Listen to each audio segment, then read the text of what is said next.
Hi friends, आप सभी का स्वागत है। देखिए, जैसा कि हम लास्ट वीडियो में आपको बताए थे कि आपको सिक्योरिटी मनी कैसे क्लेम करनी है, यानी कल 27 तारीख था, तो कल हम आपको ये बताए थे सिक्योरिटी मनी किसको किसको क्लेम करनी है और कैसे क्लेम करनी है, उसका सारा प्रोसेस आज हम अपने चैनल पर अपलोड कर रहे हैं। आपको पूरा स्टेप बाय स्टेप अभी करके दिखाएंगे, आप पूरा ध्यान से देखिएगा।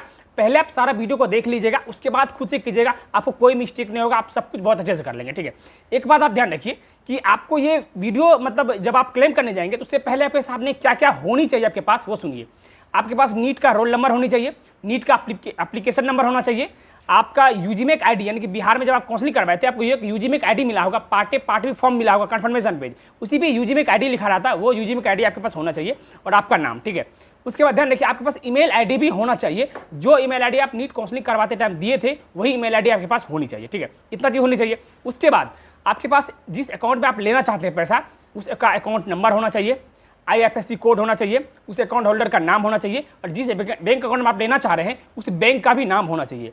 एक बात आप खास रूप से ध्यान रखेंगे कि जिस भी अकाउंट में आप लेना चाहते हैं ये अकाउंट या तो आपका खुद का होना चाहिए या फिर आपके मम्मी का होना चाहिए या फिर आपके पापा का होना चाहिए। इनके अलावा यदि किन्हीं और का हुआ तो ये पैसा आपको रिटर्न नहीं मिलेगा, क्योंकि आप आगे प्रोसेस कर ही नहीं पाओगे। अभी हम आपको स्टेप बाय स्टेप करके दिखाएंगे तो आपको ये बताएंगे आपको कहाँ पे ये प्रॉब्लम आ जाएगी। ठीक है, इसलिए ध्यान रखिए ये अकाउंट आप या तो आपका होना चाहिए या फिर आपके मम्मी का होना चाहिए या फिर आपके पापा का होना चाहिए। ठीक है, इसके अलावा किसी और का अकाउंट होगा तो आपका पैसा नहीं आएगा और वो प्रोसेस आगे होगा ही नहीं इनफैक्ट। ठीक है, चलिए हम आपको पूरा स्टेप बाय स्टेप आप करके दिखाते हैं। जो चीज़ आपको बताए हैं ये सब चीज़ आपके पास होनी चाहिए। ठीक है, अब स्टेप बाय स्टेप करके दिखाते हैं, आप पहले देख लीजिए, उसके बाद खुद से फोन से ही आप कर लीजिएगा, कोई दिक्कत आपको नहीं होगा। ठीक है, पहले आप देखिए, फिर आप वीडियो को लास्ट में जो बताएंगे वो भी आप सुन लीजिएगा। ठीक है, चलिए देखिए।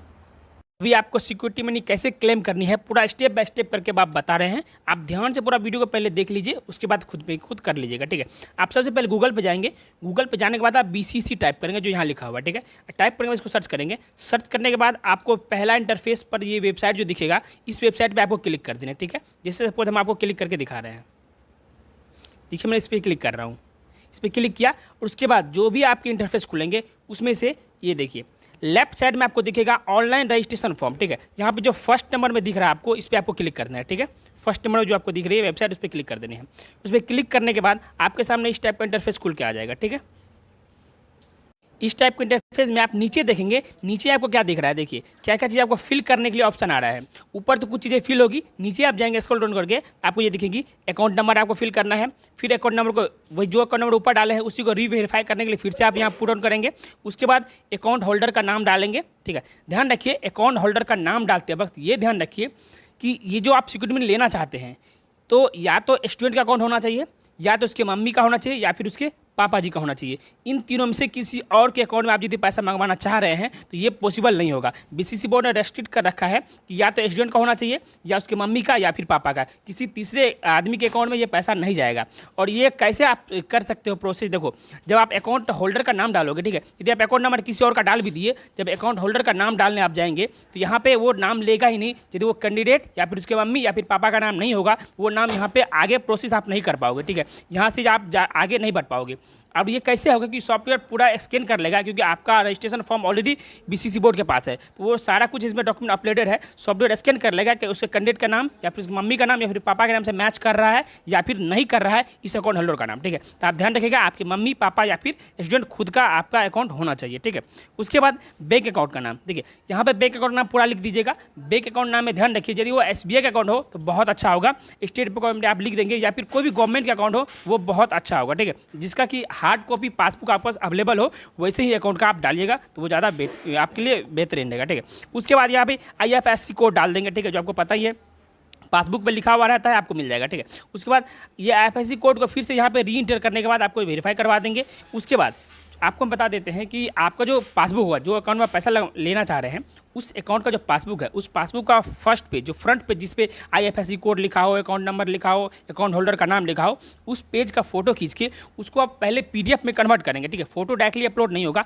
उसको आपको PDF में कन्वर्ट करना पड़ेगा। और ध्यान रखिए PDF में जब कन्वर्ट करेंगे तो वो 1 MB से कम का होना चाहिए। ठीक है, लेस देन 1 MB होना चाहिए। ठीक है, 1 MB से कम का ही होना चाहिए तो ही आपका अपलोड होगा। इतना करने के बाद आप नीचे जाएंगे। उसके बाद जब यहाँ जो आपको बॉक्स दिख रहा है, इस बॉक्स में आप सही का निशान लगा लेंगे। इस बॉक्स को आप फिल करेंगे, फिल करने के बाद ही नीचे OTP सेंड का ऑप्शन यहाँ पे दिख जाएगा आपको, ठीक है।